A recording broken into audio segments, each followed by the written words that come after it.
Okay, so good afternoon, everybody. It is such a joy to have you with us today for the ADMI mental health webinar, where today we are keeping it upbeat. We want to know how do we move forward. The last time we had a webinar on mental health, we were looking at how do we thrive during a pandemic. My name is Shiko Monoku, and I will be your moderator for today. And we are today looking to how can we be resilient. We know that now the lockdowns are opening up all over the nation and all over the world, but now we need to get fresh tools of how do we live in this new normal. The pandemic is not over, but we are getting access to our workplaces. Children are getting back to school, colleges are getting ready to reopen. How do we then stay solid? How do we then stay resilient? And how do we take care of ourselves during this time? I am joined by Joyce Ngugi, who is the ADMI counselor, and I'm also joined by a mental health champion, Ferdinand Gumaywa, and we will be coming back later on for an open session whereby we'll be able to take your questions, whereby we'll be able to listen to your key concerns and have the panel address these concerns. My name is Shiko Monoku. I am faculty at Africa Digital Media Institute, where I train a course called the Career Launchpad, a key part of which deals with life skills. And in order for you to be creative and be able to succeed, you also have to be able to manage yourself. And part of mastering yourself is taking care of your mental health. So without any further ado, I'm going to welcome Joyce so that she can lay the groundwork and tell us how do we take care of ourselves in this new phase, in the recovery phase in our nation and globally. So welcome, Joyce. Good afternoon. Thank you so much, Shiko Munuku. It's always a pleasure when you moderate, and it's so amazing to be in the presence of our guest, also mental health champion, Ferdinand Gumaywa. Thank you so much. My name is Joyce Ngugi. I am the counselor at ADMI. And as we begin this session on self-care, I would like to request participants to please get a pen and paper. We might be writing down. If you even have colors, that's even better. We might be drawing, sketching, painting, printing, whatever kind of mark you can make on a paper. If you have a journal, that's even so much better. So please get yourself organized. And just as we slip into the topic, it has been a tough time. And in ways we never imagined, we are all in this together. But in another way, we are also in it alone because the whole globe is faced with the COVID-19 pandemic. What a marvelous twist it can be if we use this time to heal ourselves. We could create pathways for caring for ourselves, caring for each other. One of the major outcomes that was negative during this pandemic for me is that I actually had a lot of stress eating. I've been eating quite a lot. And so one of the ways I've been working on just my high appetite is by exercising more. So I've been trying to do a lot more because, you know, food can be a culprit, and stress eating doesn't really reduce your stress, you know. The extra weight could be dangerous. So I must say, by starting to do my physical exercise, I had also a community around me, and I really got clear on some specific things I could do to take care of myself better. So what about you? Think about what it is you could do to take care of yourself better and take care of people around you. It's time for us to reimagine, rediscover, and recover. Those are the words of Shiko, and I really like how she puts that. And at this time, I'd really like to invite you to listen in, pay attention, and let's have a wonderful discussion together. I'm going to share my slides in a minute. I'm going to just throw out a question, and I'd like you to type in the chat. Do you think some people actually are feeling better and happier during this pandemic? So if you think the answer is yes, people actually feel better and happier during this pandemic, please type yes and a little reason why. But if you think generally people, just people in the world, people in ADMI community are not feeling better or happier, type no and tell us why. So let me see if you're all alert and you've gotten your writing materials and you're ready for this talk. So please type in the chat. Do you think some people are actually better and happier during this pandemic? What's your answer? You could type in the chat so I see if you are paying attention.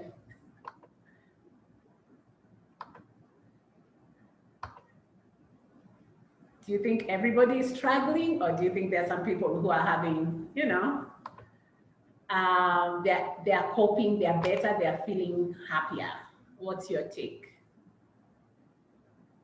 Let's see if we have any responses yet. Yes, I see some responses.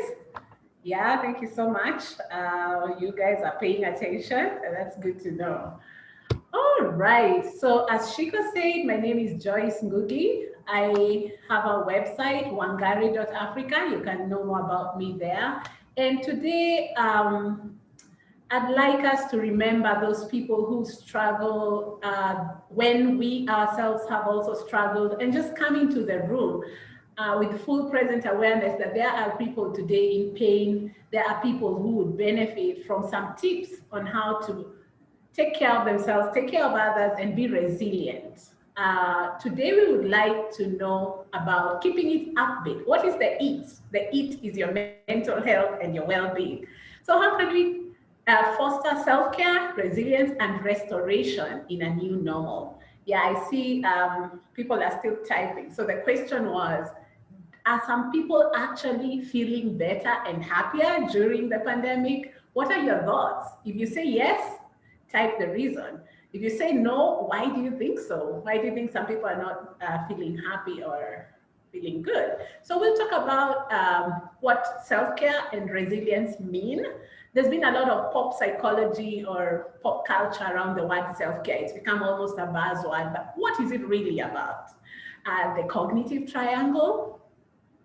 Then we'll talk about also building a healthy community online. This month, we are all online.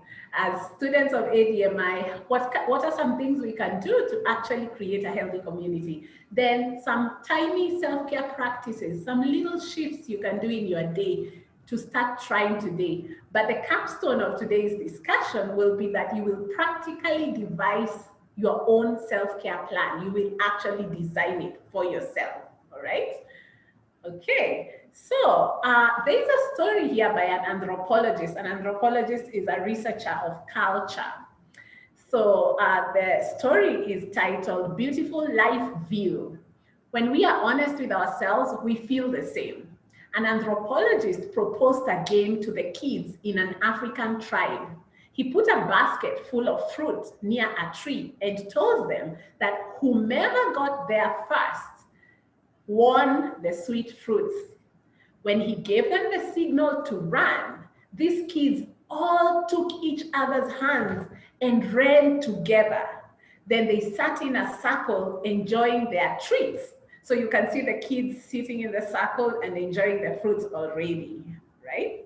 When he asked them why they chose to run as a group when they could have had more fruit individually, one child spoke up and said, Ubuntu, how can one of us be happy if all the other ones are sad?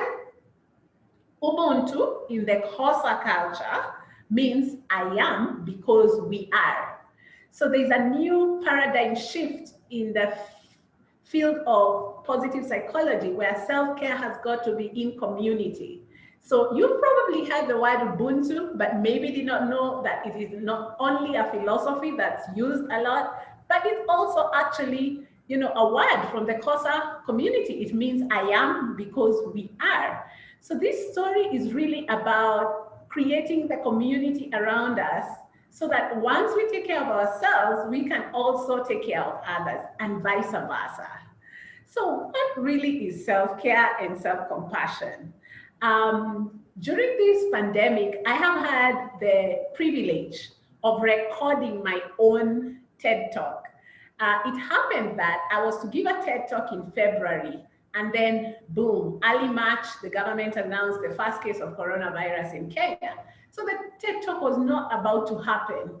But I was really happy when it finally happened in June. I have a TED Talk on humor for resilience. So if you just Google at the bottom of the screen, I'll put the link there. But even if you just went to YouTube and clicked humor for resilience, that is a way that, I have had to cope with these corona times, looking at life upside down, getting the humorous bit of it. And even when preparing for the TED Talk, it was self-care, it was therapy for me, because I had to force myself to look at whatever is humorous.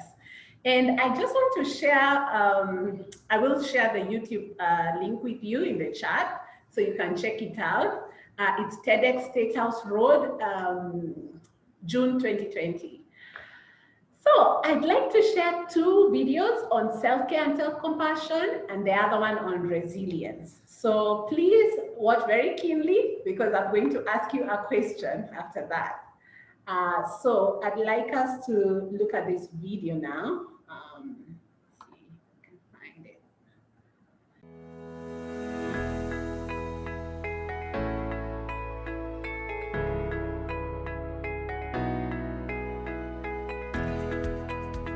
When we think about self-care, we may see candles and a bubble bath because that's often how the media depicts self-care. But it doesn't always feel good in the moment.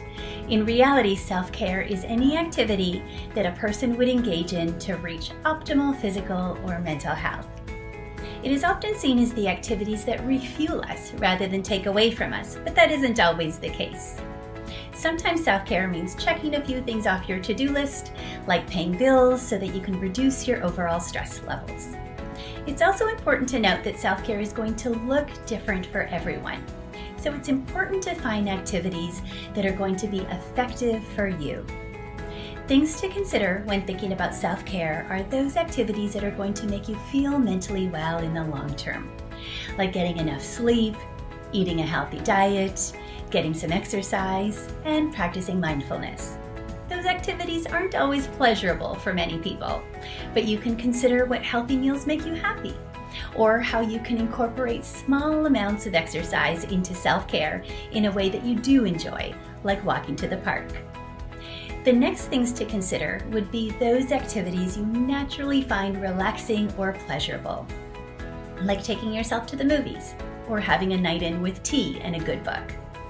It's also a good idea to consider social activities you enjoy with the people you care about.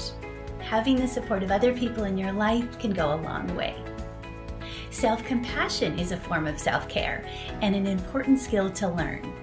How we speak to ourselves and treat ourselves is so important as we interact with ourselves more than anyone else. It's okay if you're not good at it now. Many of us aren't. Self-compassion is really no different than being compassionate toward others, but it's those same thoughts and actions turned inward, treating yourself like you would treat a friend.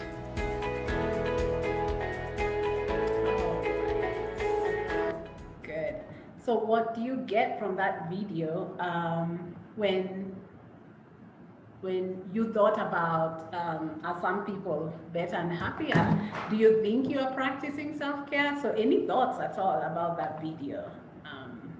Please feel free to put in the chat. This is a way to just get a discussion going. And there's one more video I would like to share on resilience. So please pay attention. So let me just get it. Right. It's also a short video. Can you see the screen? I'm going to wait to check that you can see this. Yes, we can. Okay, thank you. All right.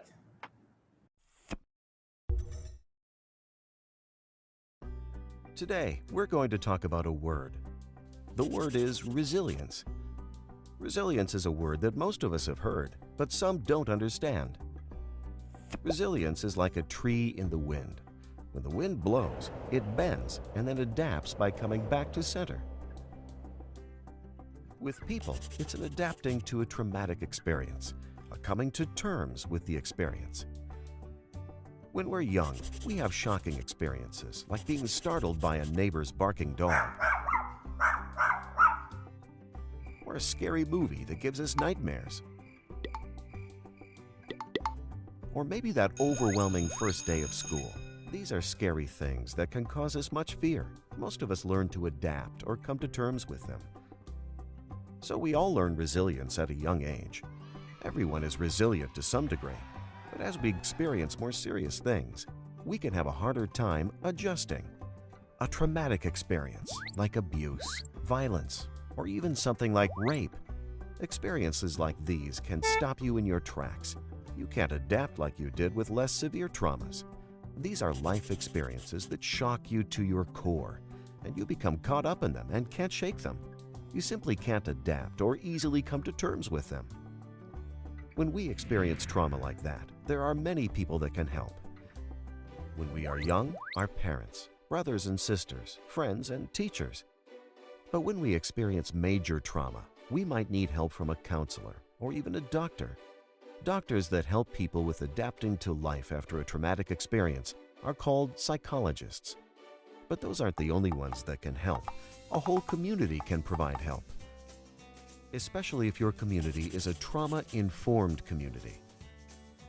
So when you hear the word resilience, you can think about adapting or getting back to center. And learning to adapt to traumatic experiences over time can help you become even more resilient.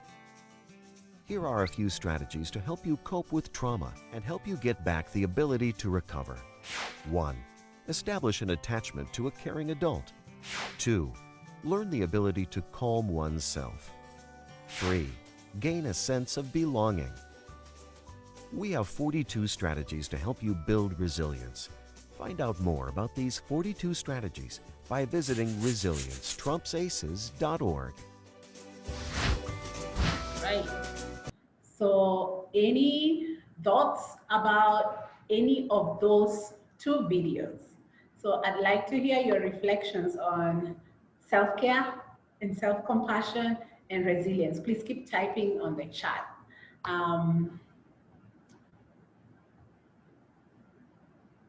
I'll proceed.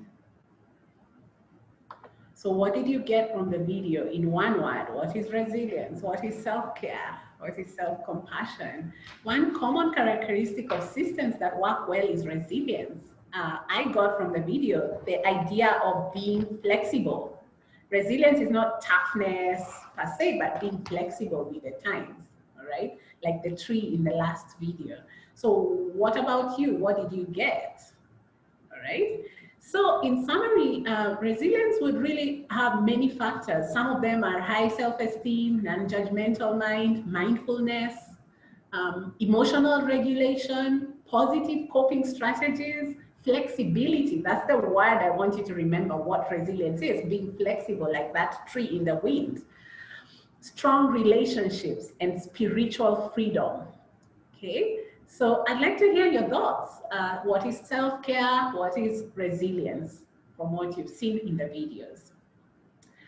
I'd like to briefly talk about how a human being works. We have the cognitive triangle made of our thoughts, our feelings, and our behaviors, and these are interrelated. If I woke up today with a thought like it's gonna rain and I'll be so wet, I might probably have a feeling of sadness and my behavior might change as a result. Aside from feelings, thoughts, and behaviors, you can see on the left side of the slide, there's also body sensations. So one of the things for self-care is to just be present to your body and what it's experiencing right now. Where you're seated, is it warm or cold? Those things might also affect your thoughts, feelings, and behaviors. And as a psychologist, we use cognitive behavioral therapy to have people know the connection between thoughts, feelings, and behaviors so that you can shift from a negative to a positive thought or feeling that would have, a better outcome, a better behavior as the consequence. Taking care of each other begins by taking care of ourselves. We need to recognize we are human with natural strengths and weaknesses.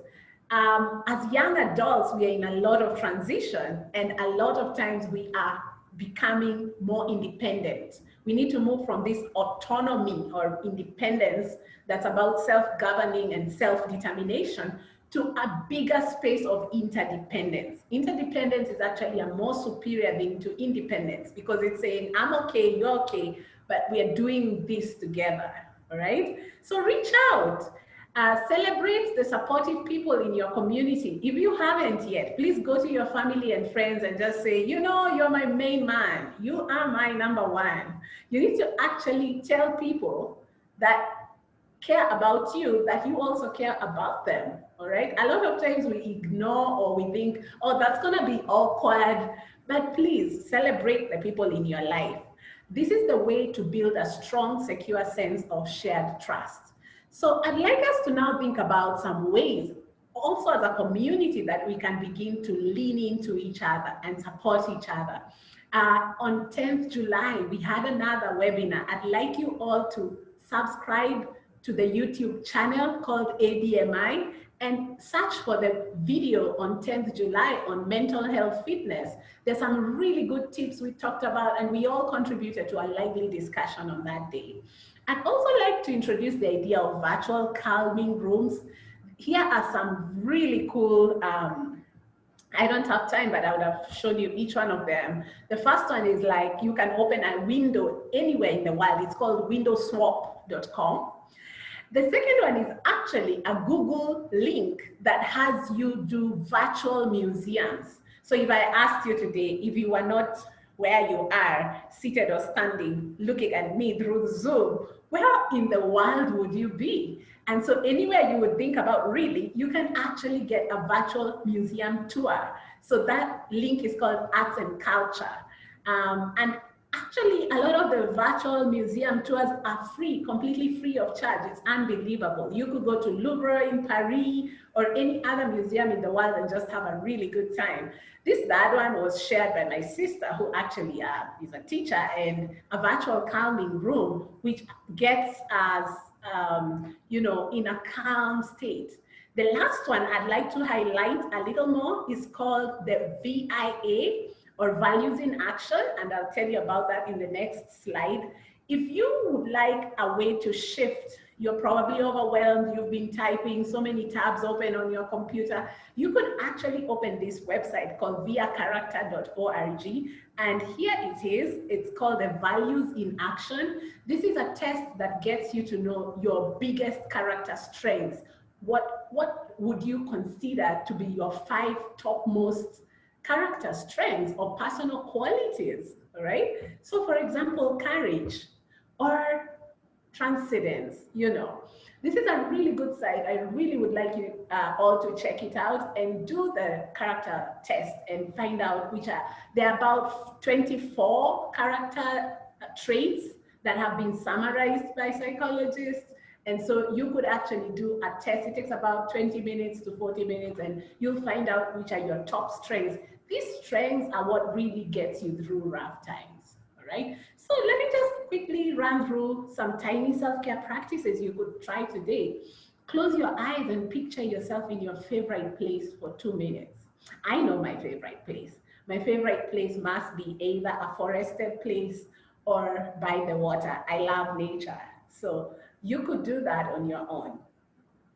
Listen to your favorite podcast. What is your favorite music therapy? I know all of you have the music that has you going, but some of you have a wide taste of music, and the music you play depends really on your mood. Some people concentrate better when they have background music. My favorite background music is rainwater. So I just go to YouTube and just, you know, want to hear the sound of rain as I work. So number 3, create a little corner in your home that would be your personal sanctuary. You could put a comfort item like a pillow, for instance. Number 4, wake up earlier than usual, 15 minutes earlier, you know, change things around. Get your favorite hot beverage. My favorite hot beverage is dawa, you know, mix some ginger, lemon, and honey in hot water and read something you love, okay? Number 5, you could decide to create a poem about a favorite part of your day or about a difficult part of your day. A poem is also a creative way for you to shift from the left brain, which is highly logical, to the right brain, which is very highly creative. In that way, you can have a reframing of that situation. Number 6, go to bed 1 to 1.5 or 30 minutes earlier than usual. I know some of you want to stay up late and watch movies and chat and, shift things around sometime. This is a self-care practice, very easy that you could actually implement. Another one is recite a poem or prayer. I'm sure you have quite a number of prayers that you pray. I like this one, by Becca Anderson. Number 8, set a timer for 10 minutes and journal. Write in your journal a response to this question. How am I really doing? Okay, so if you don't have a journal, I really encourage you to get a cute little notebook or a place where you can start to talk, to have conversations with yourself. Self-talk is very important. Number 9, try physical exercise. It's recommended to do 30 minutes, 3 days a week, every week. But if you can't do them, the 20-minute one, the 10-minute one, you can find all these things online. And there's all these ways you can work out. And this specifically is good to soothe anxiety. I know during these times, there's been a lot of uncertainty that's driving a lot of anxiety. So please work out, then you get the steam off and get your energy up. That's a way to get upbeat, to keep it upbeat. Lastly, ask yourself, what do I need to be well today? Many times we don't pause with this question, but it's a good question to ask yourself. So we are just about the time when I'd like you to now practically get your own self-care plan, and you're going to tell us the experience of it, all right? So I've already given you quite a number of ideas, but I'd like you to share, after you've written your self-care plan, how do you feel after you've become deliberate and intentional about some practical ways you can take care of yourself? So here are some examples. We are going to do 3 solitary or individual or personal activities and 3 social activities. And we'll divide them into short-term, more immediate, what we call reactive self-care, and long-term, which is more proactive and, drawn out over a long time. So whatever you define as short-term and long-term is really up to you, but I'd like you to at least have 3 individual and 3 group activities in the short term, and 3 individual and 3 group activities in the long term. Please note, you don't have to write it down. You could draw it if a drawing is what really brings it out, but I'll have you share if you like. We always prioritize the mental safety of everyone on this call. So only if you would like to share with us. So this is your time now to really do your self-care plan. And I'm going to give you, let's see, I'll give you 3 minutes and then I'll check in. So remember, what you're doing is writing your short term on the left column, and you divide them into solitary and social activities. I've given some examples there, all right? And then long term, on the right column of your page, you write some personal or individual solitary activities and some social or group activities. Group can be either in person or virtual. So please do not feel limited, because we have movement restrictions still with COVID-19, with curfew and all, if you live in Nairobi. But please create for yourself your self-care plan. So you may start now.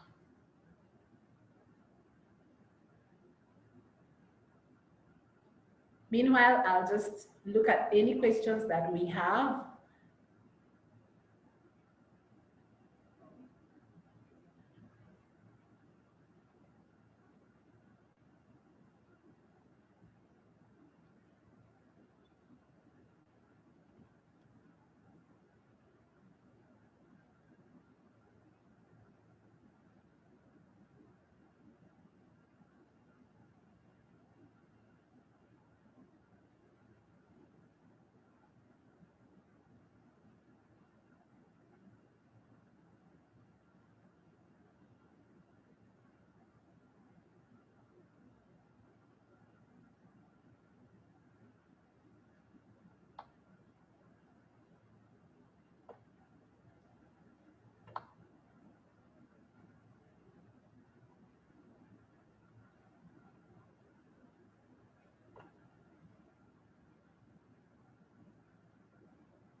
All right, I'll give you 1 more minute, so please wind down.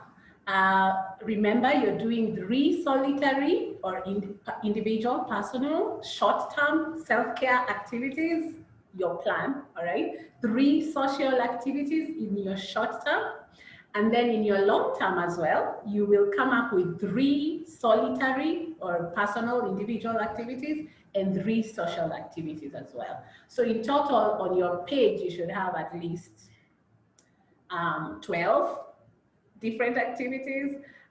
Be more deliberate and intentional for the variety, you know. Please try create a really solid plan for your self-care.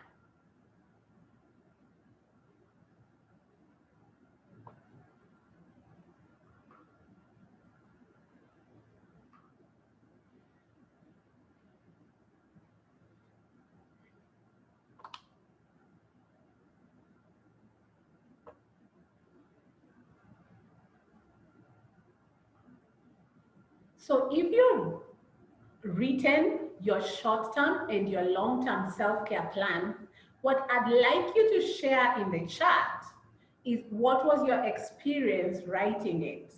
How do you feel now that you have a more deliberate and intentional plan? Remember, if you've written it down in a legible handwriting, I'd like you to pin it up. I'd like it to be visible. And there's something really important about having something written on a plan that's not in your head, that's out here in the world, all right? That you can look at from time to time and refer to it as your go-to space for relaxation, for rejuvenation, for regeneration, for restoration, you know, all the ways you can relax. You want to remind yourself of your self-care plan, the one you made today. All right, so please tell us, what was your experience designing your self-care plan? Is this something you're used to doing, or was this a new feeling, like out of this world? And was it difficult? Was it easy? I am more interested in the process by which you're able to be deliberate and intentional about your self-care plan. So you may or may not share what exactly the plan is. That's up to you. You can tell us what actually you put down, but what I'm more interested in was, what was that like for you? So, you know, in therapy, we look at both the content and the process. So I'm really interested in the process of you creating that. So let me see what people have written down.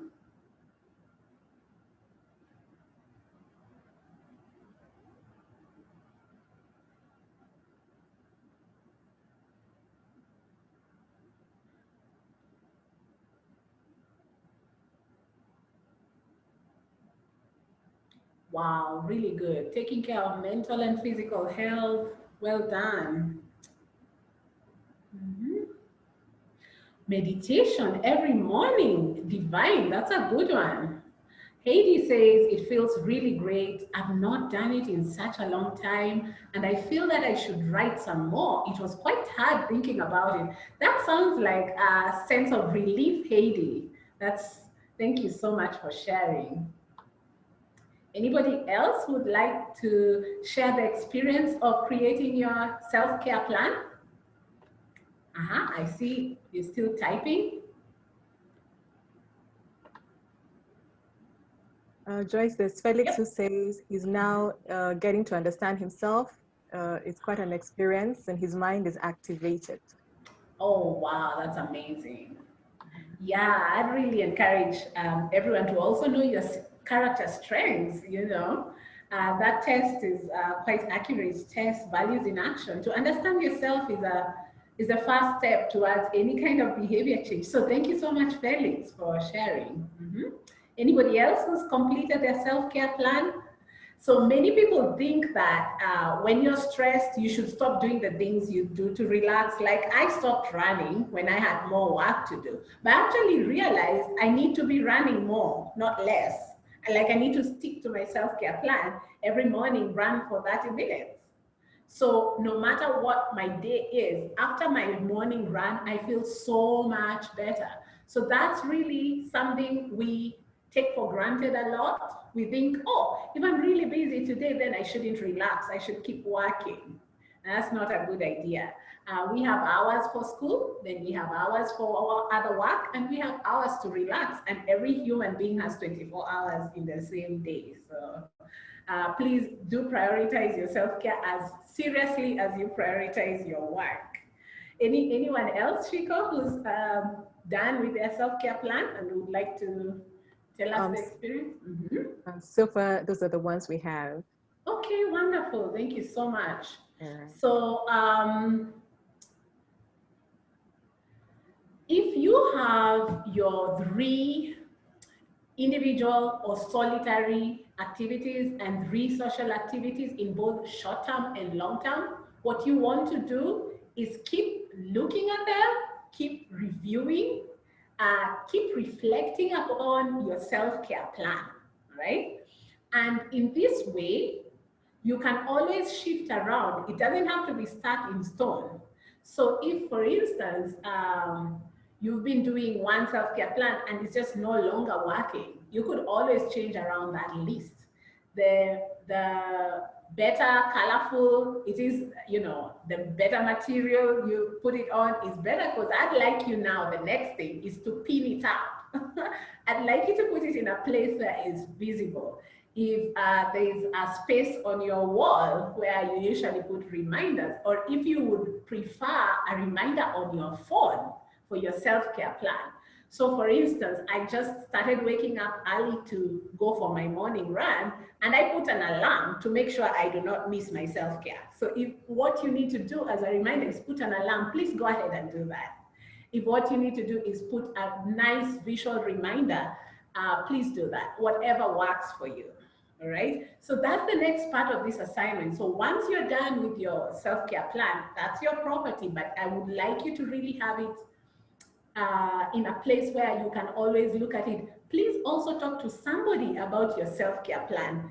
It's so interesting. When I started running, I now have a whole community. I used to think I'm the only one who used to sleep until, you know, the sun is up. You know, and I found there were so many people running early in the morning, you know. So a lot of the fear I had about getting out into the cold, out of my warm bed, you know, disappeared. I mean, we are many, right? So you can easily create a community around your self-care plan and really have you fulfill on what you need to do to be functional, so that when it's time to work, you really can do a lot of work.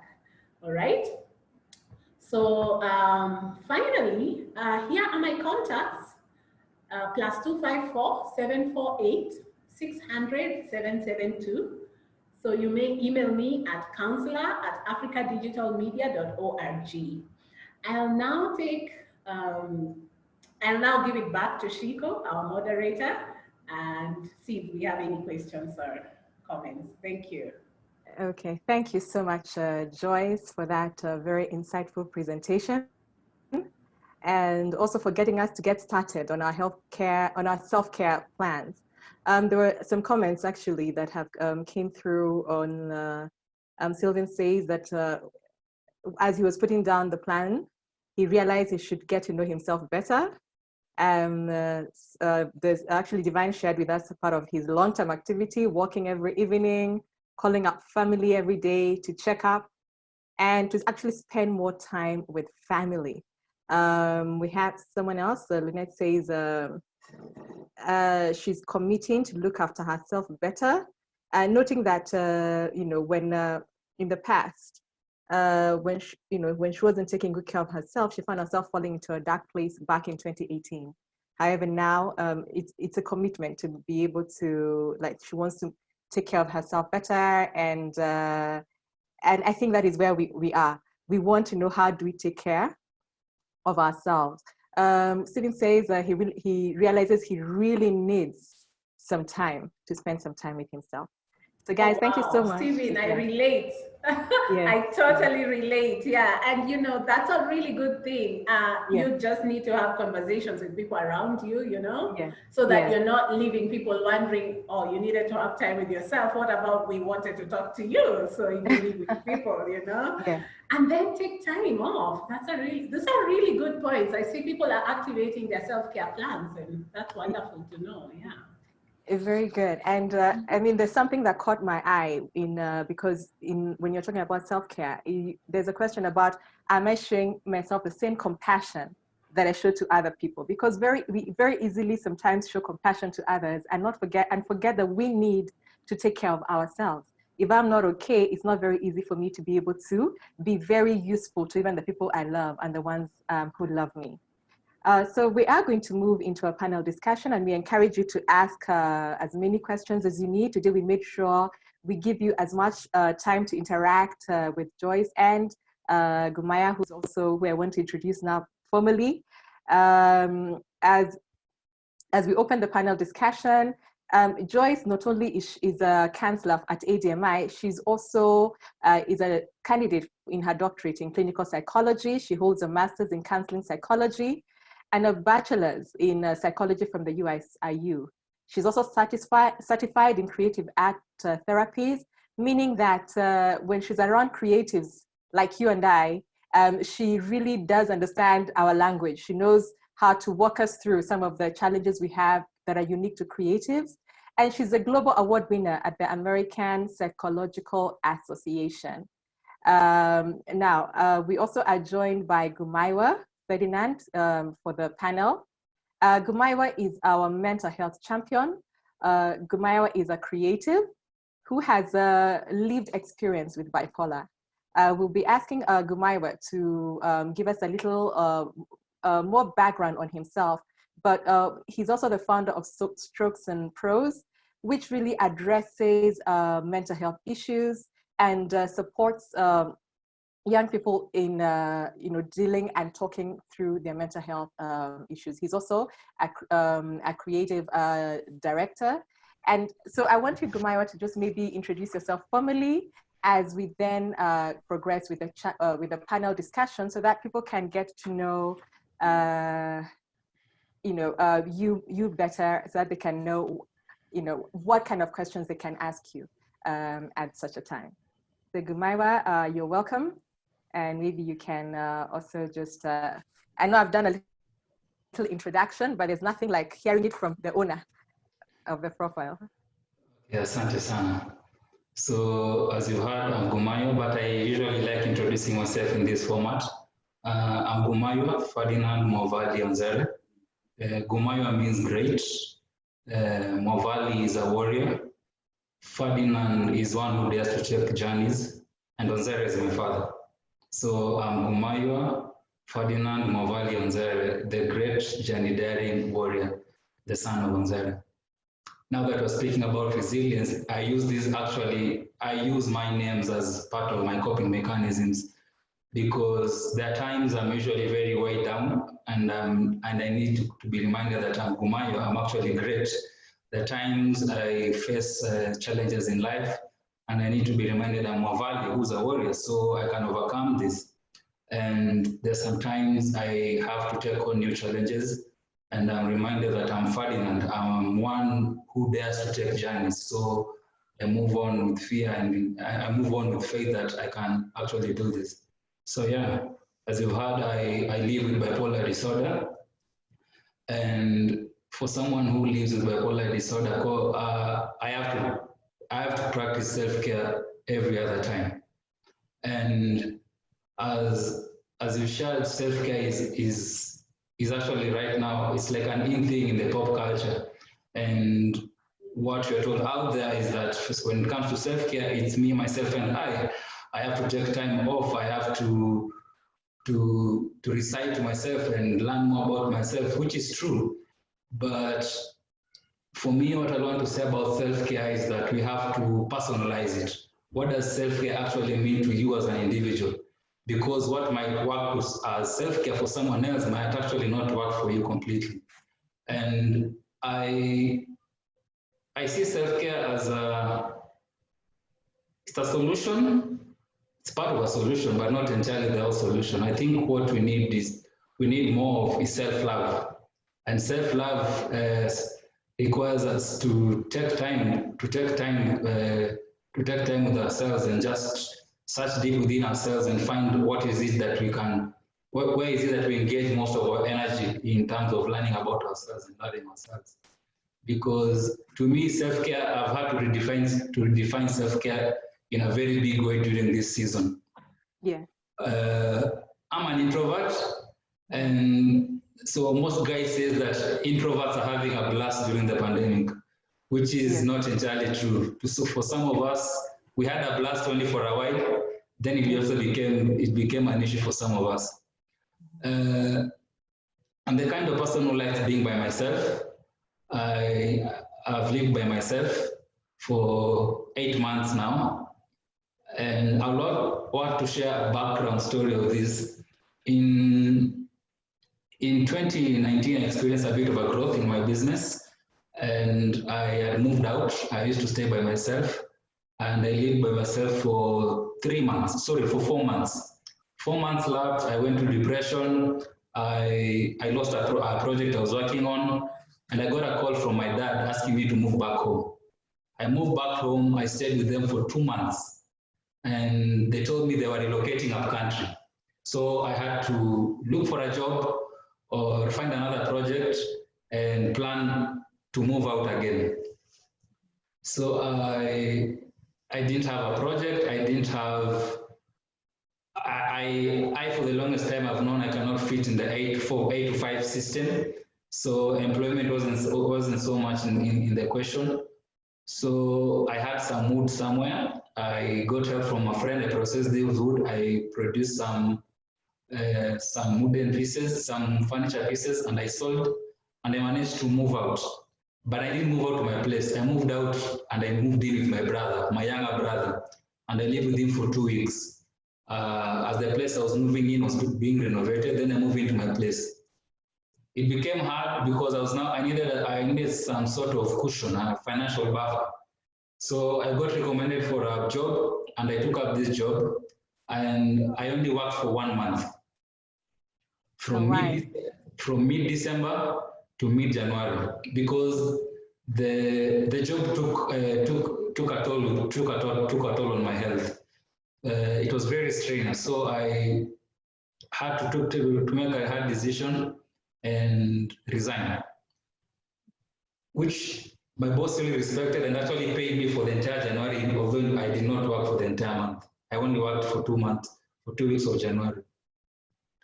Then I left my work in January 2020, mid-January, and in March, the first case of corona was announced in Kenya. And I had no source of income. I had moved out, I was living by myself. With me, I understand the dynamics of my trade as a startup. Sometimes it takes a long while between one project to another. But I can be patient for that, but my landlord cannot be patient. The rent has to be paid. I have to eat. I have to buy medication. I have to see my doctor. And for me, how I redefined self-care during this season was letting go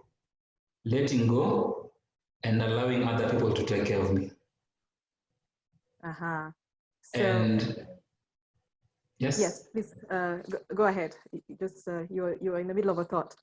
So I had to let go of control and just take a step back, because what happened is after a while people are saying introverts are having a blast, I was enjoying staying home. I generally work from home. Even the woodwork, I do it right outside my house.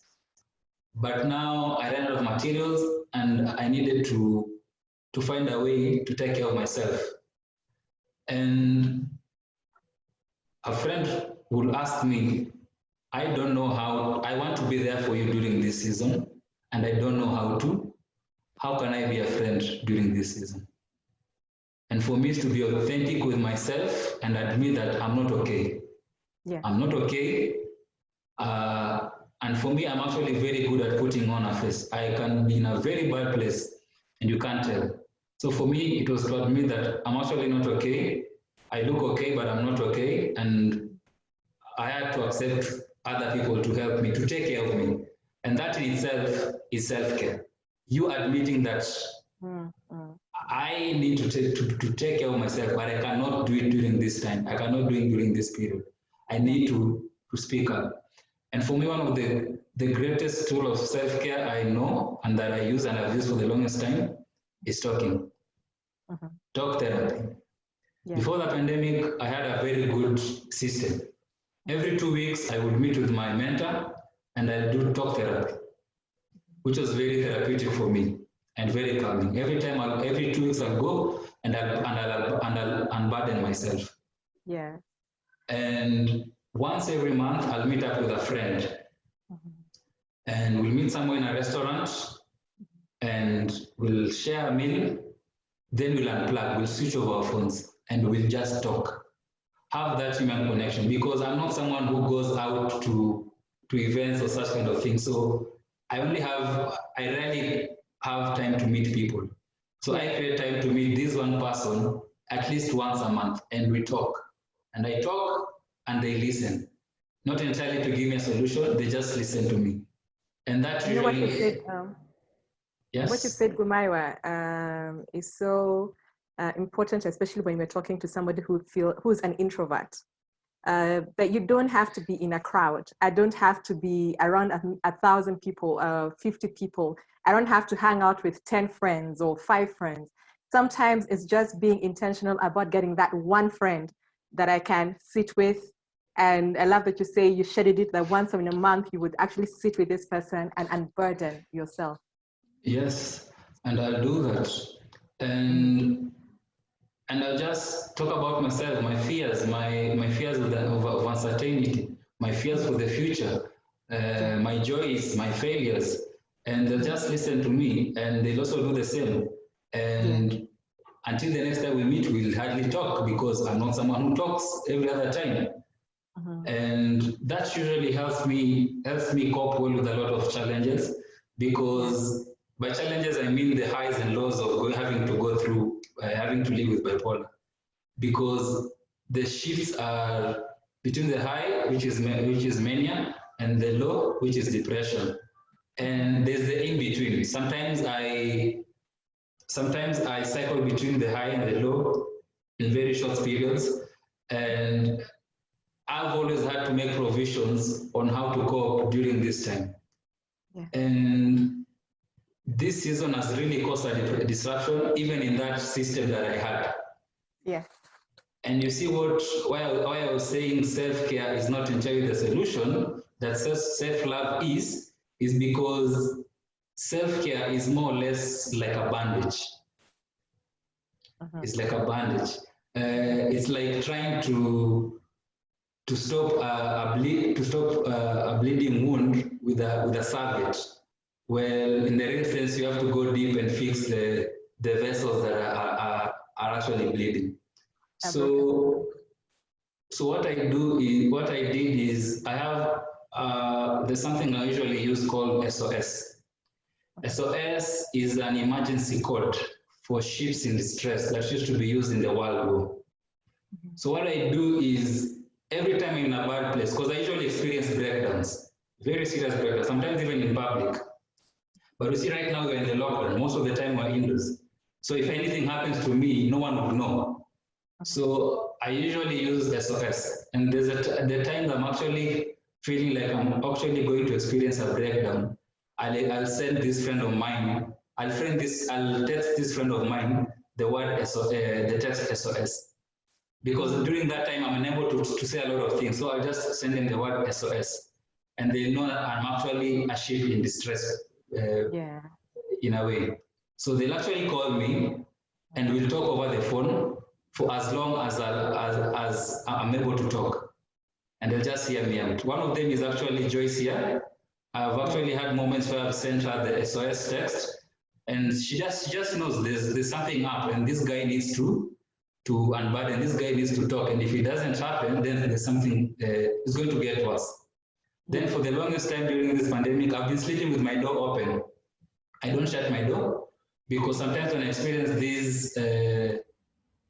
these breakdowns, they sort of mimic epileptic attacks.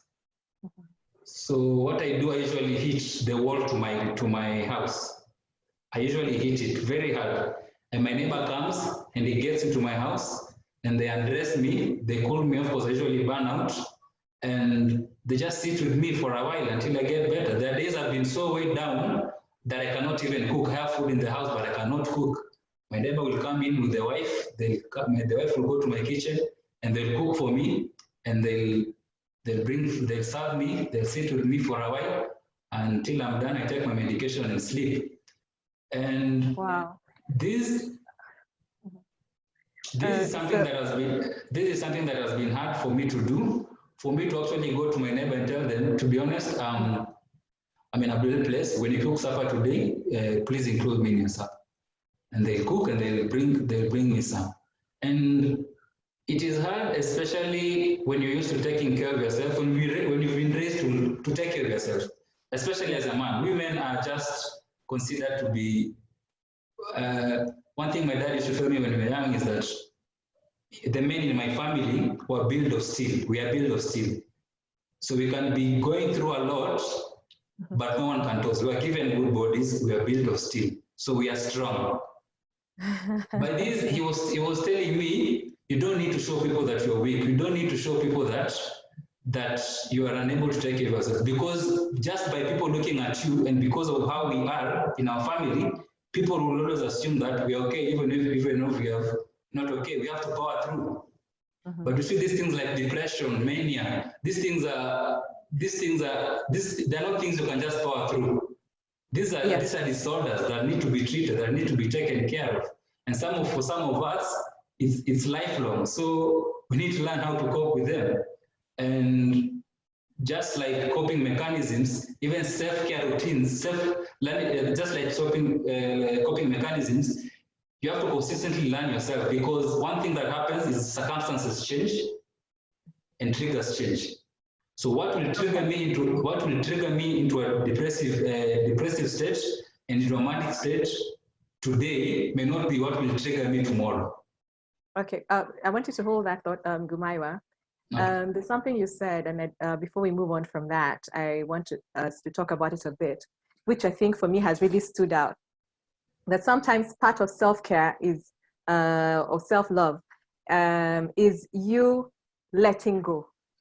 Yes. You know, that and especially like during a time like this, during this pandemic, whereby it's been really tough on many people, both those who had mental health challenges, and then people have also developed mental health challenges during this period.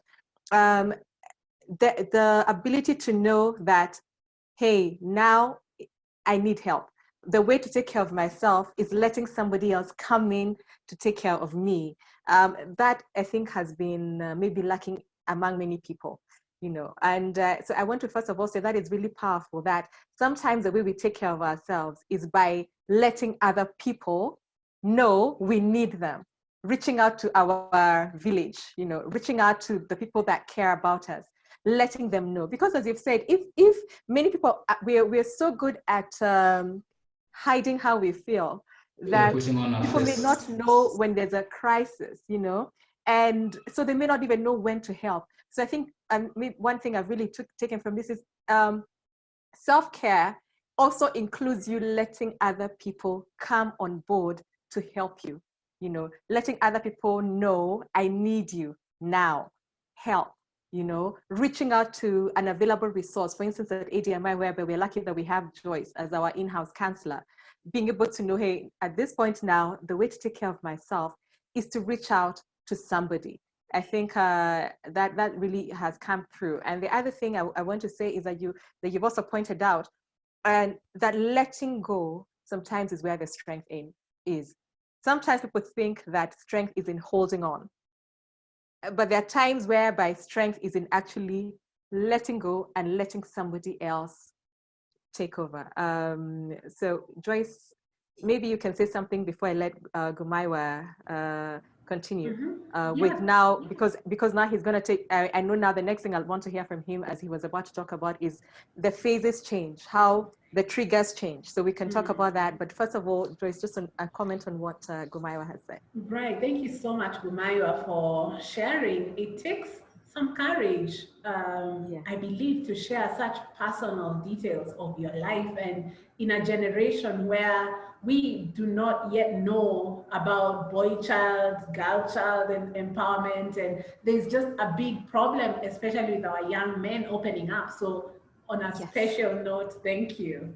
I just wanted to comment on, you know, when Gumaywa has introduced the idea of community, do you consider, the students who are here on this call, do you consider yourself as a member of a community? ADMI is a big community. Today we are here as ADMG, the whole group, right? So I guess my comment will be, do not forget you were born into relationships. So sometimes when we are isolated with a lot of suffering, with a lot of stress, remember, as human beings, we are social beings. So I don't like when I see notices written social distancing. The WHO already changed that to physical distancing. What we should be doing is physical distancing, but socially connecting. We should really be coming closer, leaning into each other at this time and making it as deliberate and intentional as we can. Now more than ever, please take a moment to, type an email to your professor, to your teacher, to your lecturer. Don't just, be a student in class. You could also share about your life so your teacher can know you're a real human being too, and you have another life aside from just being a student at ADMI. So I'd like to encourage each one of us to always remember you are a member of a community and you can activate the supports because we all need each other. Think about it. The food that you eat that's on your plate this evening, think about the person who grew it. Think about the person who transported it. Then think about the mama mboga right outside where you live. If you're, if you buy your groceries, think about whatever it takes for you to have provision. And really, a heart of gratitude is what would get us going. That's what I'd have to say. Thank you. Okay, thank you for that, Joyce. So, Gumaywa, maybe you can continue and just let us, with the thought you had about how the triggers are different. What triggered earlier may not be what is triggering now. How do you handle that?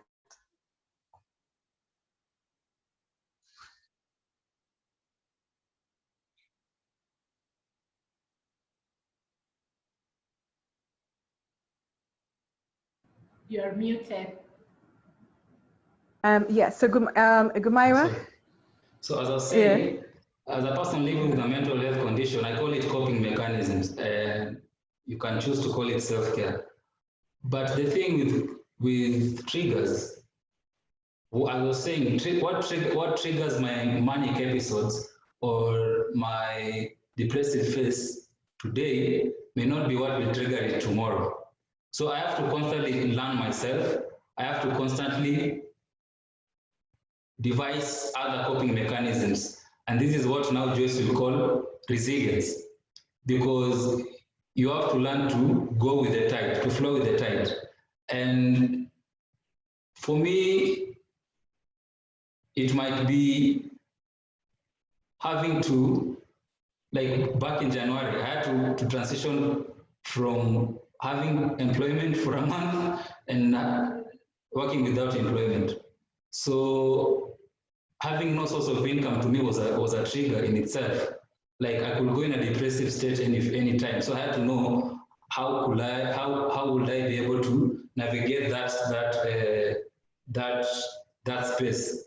And one thing, as Joyce was saying, is you have to share your self-care plan with others, with people who are close to you, people who matter. And for me, the hardest thing has to be to bring people into my space. And what you realize is that when you learn yourself, which actually requires a lot of work. It can be draining, it can be overwhelming, and it can be confusing as well. But you have to put in the work. Just like you put in the work in your 8-to-5 job, or in your schoolwork, or in a project, or in your marriage, you have to put work in learning yourself. You have to put work in learning yourself. That is something I cannot stop saying. And in me learning myself, I realized that actually, what I needed to do is to unplug from every other thing so that I could plug into myself and start learning, okay, how can Gumaywa thrive even without a consistent source of income? How can Gumaywa thrive even in a depressive state? How can Gumaywa thrive even during a manic phase? And it takes a lot of work. Sometimes I have to read. I have to constantly read about bipolar. And one thing I've learned most recently from Joyce and my other friend is that I'm the kind of person who talks a lot about my emotions. So I have always known myself to be very expressive, but I didn't know that I only talk about my emotions, but I never show them. So I never really let them out. So what I'm learning to do is to actually show my emotions and actually express them and actually let them out, both the good and the bad. One of the hardest things I've had to do this year is in June. I slipped into depression, into serious depression. And I was like, okay, I can power through. My dad said, I'm built of steel. I can do this. I can do this. And it was hard because I needed to talk to someone. I used to talk to Joyce, I used to talk to my other friend. I would live in Kibra, and I used to leave Kibra. I go all the way to Athi River to talk to my aunt.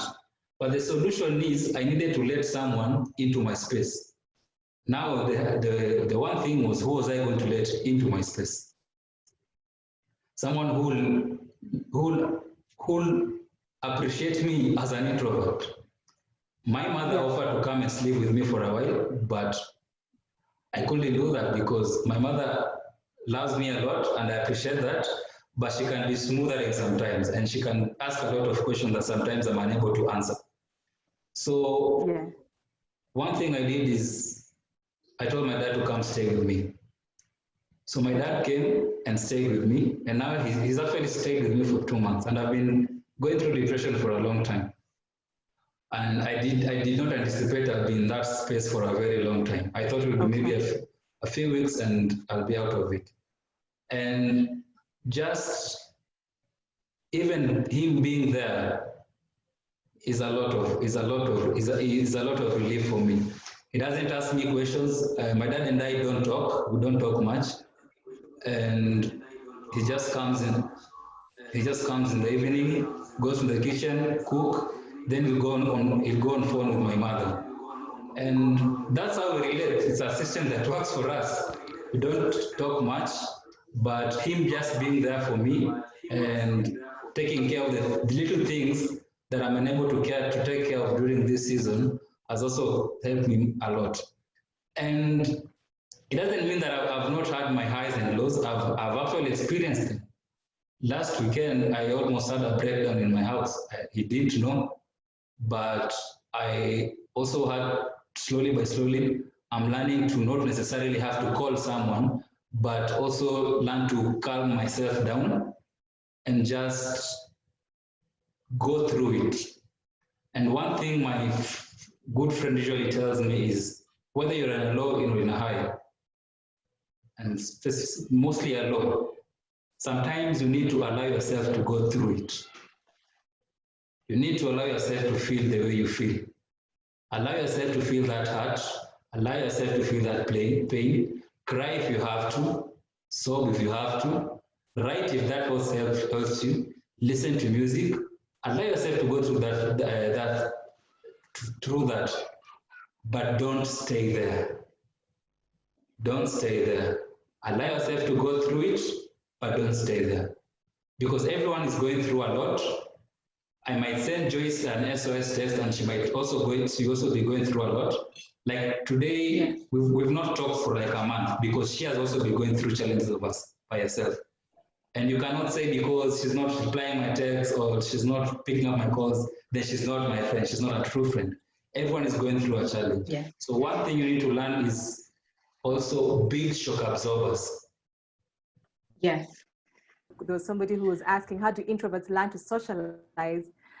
Because, they usually do shut themselves down, How can somebody who's introverted still be able to get out there? Welcome back. We're happy. Back in.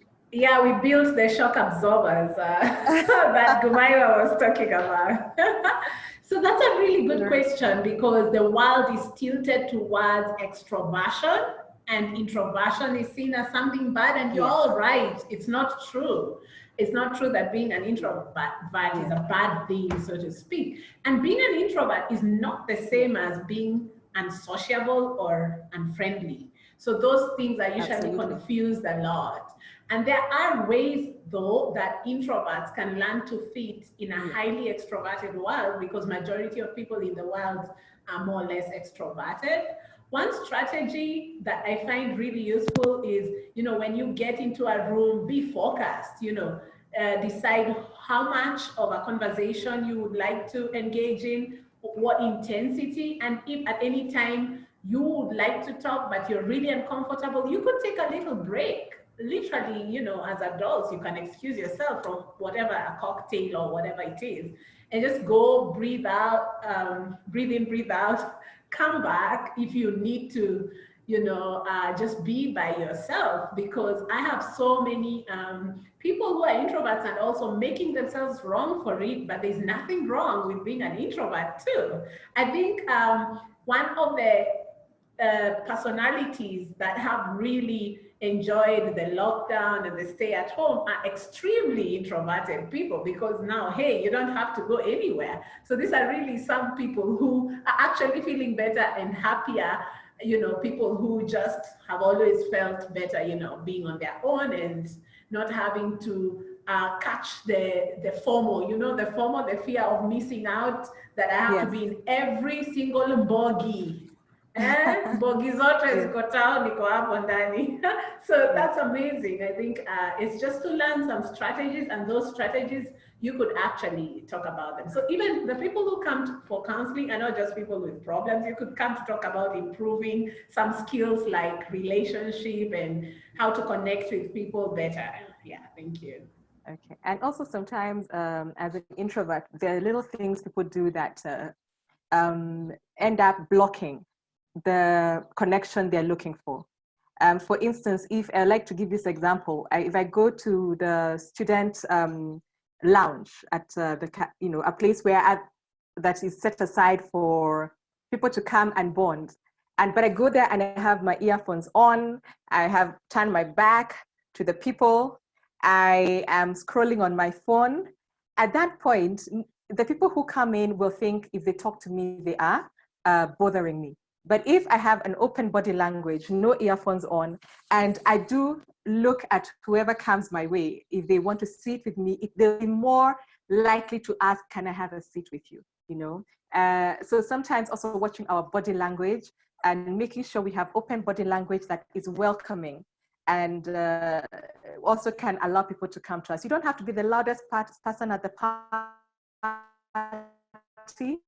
You don't have to be the one that is the life of the party, but you just need to look like you are personable enough, and somebody will maybe reach out to you.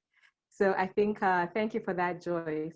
Well, maybe just one thing also I would want to ask before we maybe get back to Gumaywa. Somebody has actually said, I agree with Ferdinand. Everyone is going through a hard time. We should not blame other people. At this time, it is not an easy time. Many people dealing with reduced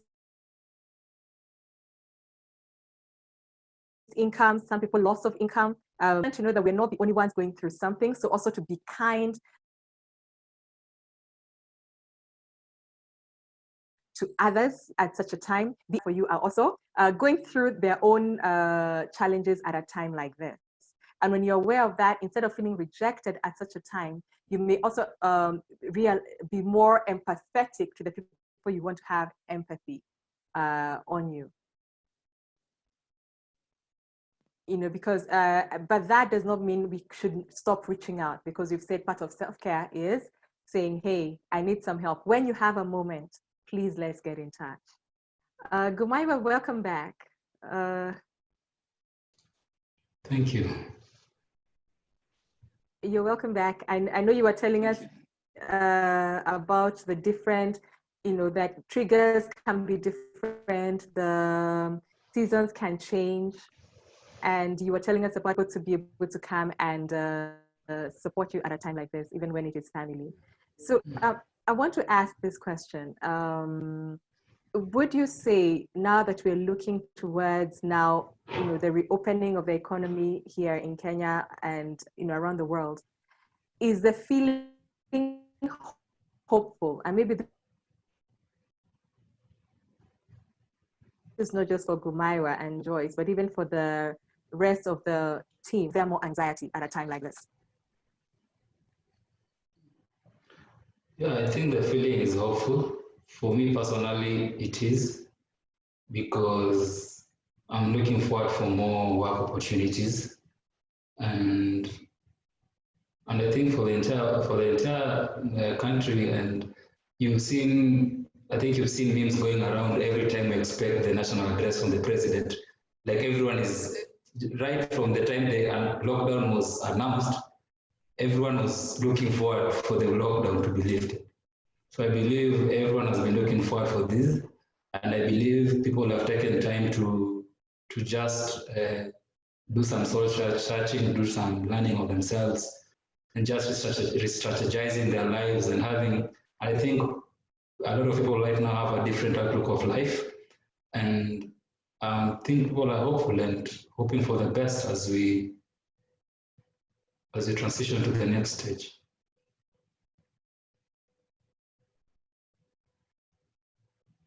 So Joy, thank you for that, Gumaywa. A lot of people actually, many are hopeful. There are few who are having anxiety at a time like this.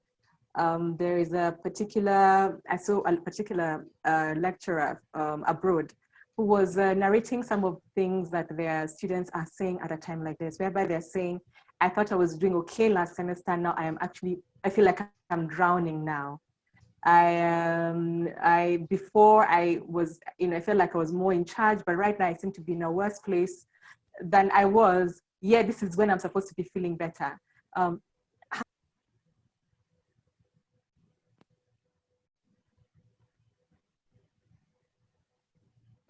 Yeah, so just on that, it's true that the pandemic has brought out a greater disparity really in our well-being, and it's really brought out the glaring inequalities and injustices in this world.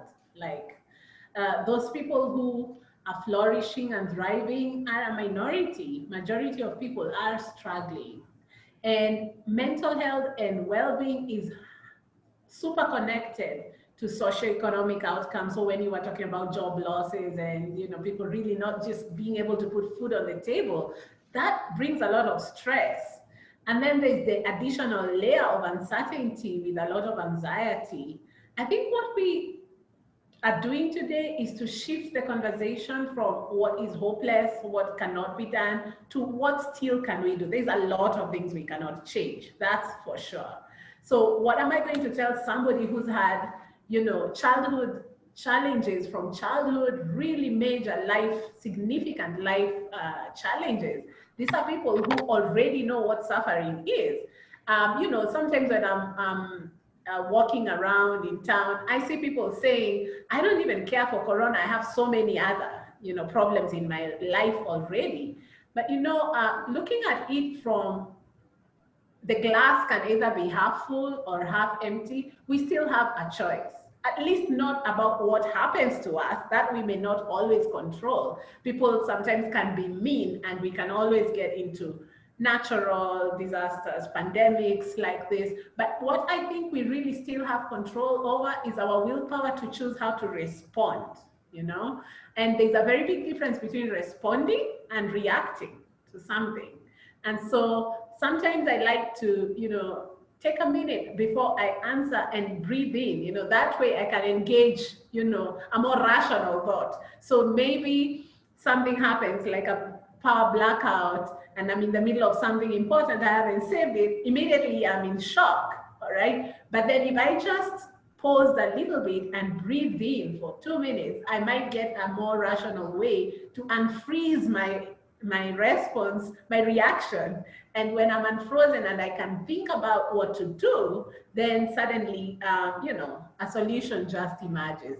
So aside from perception, yes, there are truly systemic challenges. And as I said earlier, this pandemic has brought out really what is going on with, the poor getting poorer and the rich getting richer. I mean, there are people who are not able to afford their houses and they're getting, kicked out, and it's really, really tough.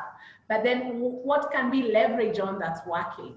Somebody just asked about, what if there's no supportive person in my circle? That's a really good question, because sometimes, you can see that you would like help, but as Gumaywa was explaining, who is the person that I can ask?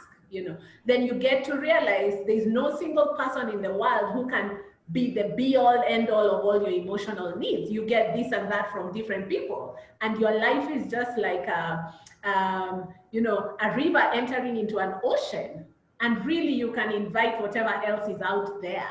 If then there's no supportive person in your circle, you could literally go online and get support groups. That's a quick way. You could choose some healthy groups to belong to online. You could choose your friends. You may not choose your family. Somebody asked about family boundaries. How do you take care of, especially self-care when you are with family and the boundaries are suffering. So we talk about emotional boundaries. And with family members, if you're living in the same homestead, talking, negotiating, consulting is quite crucial. If all the communication has already broken down and you're not even able to hold a conversation, this is time to ask for professional help. So please feel free to come in and book a session. We could brainstorm what is really going on, because it might be futile for you to begin to open up and deal with whatever is going on. The question was more general, so I'll answer it in a more general way. So dealing with emotional boundaries is really about beginning by being okay. So therefore, whoever brings any toxicity to me, I don't have to respond an insult with an insult. I hope that makes sense. Like when somebody insults me, then what do I do, right? So again, you have power in your response. It's not what happens to you, but what you do with what happens. Thank you. Okay, thank you for that, Joyce. There's someone who says that I have a friend who is so close to himself. I've tried ways to introduce him to social groups and friends, but it has been futile. What other mechanisms can I use to help him open up? And how fast can someone who is introverted suffer anxiety and depression? Quite an interesting question. Thank you for that question. Assuming that there is a need for your friend to want to talk to people. So, it's possible for someone to be introverted and really not want to talk to people, but the introverted person may be struggling with, getting to know people. So being there for your friend is a good thing, and sharing the same goal is always wise, so that it's not that you're pushing him to talk to people, yet that's not his, goal currently. But I usually say that any behavior change or any change we want in our life begins with awareness and insight. So really putting a spotlight onto how did we get here, because everyone who's been to a school system has been in a crowd, you've been in a classroom with people. So how did you get to this place that you actually are struggling with people? And that's usually the first step. Even in counseling, we start with exploration and we want to gain insight. Then we move to understanding, and just with your friend, you could actually go on a journey with him. I would not encourage you trying to implore and force your friends to be in social situations, because sometimes if somebody has some serious conditions like social anxiety disorder, that actually escalates the anxiety. But with professional help like counseling, somebody can get a stepped process. We call it systematic desensitization, getting the person to really smoothly move from the shallow end of the swimming pool to the deep end, so to speak, metaphorically. All right. Then after exploration and understanding, the third step usually is action. So you want to actually create mutual goals, only biting what you can chew, not too much, too soon, too fast. All right. But thank you so much for being there for your friend. It takes a friend sometimes to even have me know that I'm going through a tough time and this is the language for it. I think a lot of times when we struggle in mental health and in our well-being, we don't have the language for that. And so having a friend who already knows what's going on, I mean, having a friend like you is a good thing, because then your friend has an idea that that's what's going on. And if they are distressed about not having friends, they actually can learn some strategies. As I said earlier, these strategies can be taught, they can be learned, and you could actually create steps by which you get to know people. For instance, if you go into a room full of strangers, a very easy way to make a friend is just put your attention on the person you see. So keep asking the questions to gently have that person say about themselves. Most of the time, people like talking about themselves. Everybody remembers their name. You can't ask me my name. I go like, I don't know. I mean, so I'll simply ask, hi, my name is Joyce. What's your name? Right? So that those are conversation starters. And there are many more. I could speak all day, but these are strategies that could have you make friends. And I usually tell people to try ask explicitly. Could you be my friend? I know it takes practice and some people think that's being too forward, but I think that's a good thing. Especially now, human beings are craving for connection and for friendship. So ask somebody to be your friend today, not just the Facebook friending, but like in person. Thank you. Well, thank you so much for that, Joyce. I think we are I think we've taken all the questions that I have been able to see on this side. So I think I will ask you and Gumaywa for your closing remarks, and just say a big thank you for everyone who has asked questions and everyone who has participated in today's webinar. It is the second of many to come. So we will definitely be available once again in a webinar like this. But other than that, if you have any questions, both Joyce and Gumaywa will let you know how you can reach them. So maybe we can have your closing remarks.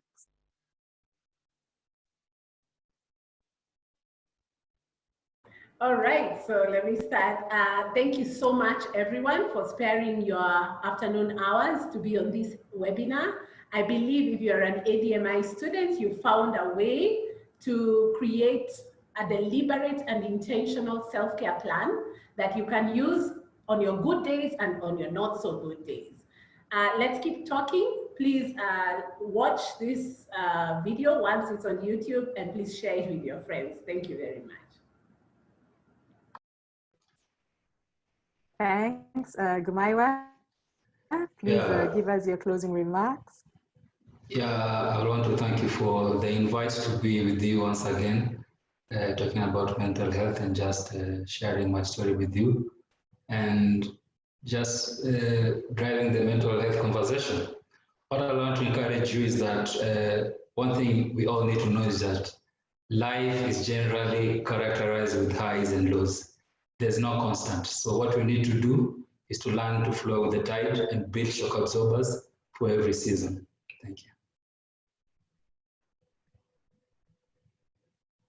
Thank you so very much. We are so grateful that you are able to join us today for the webinar.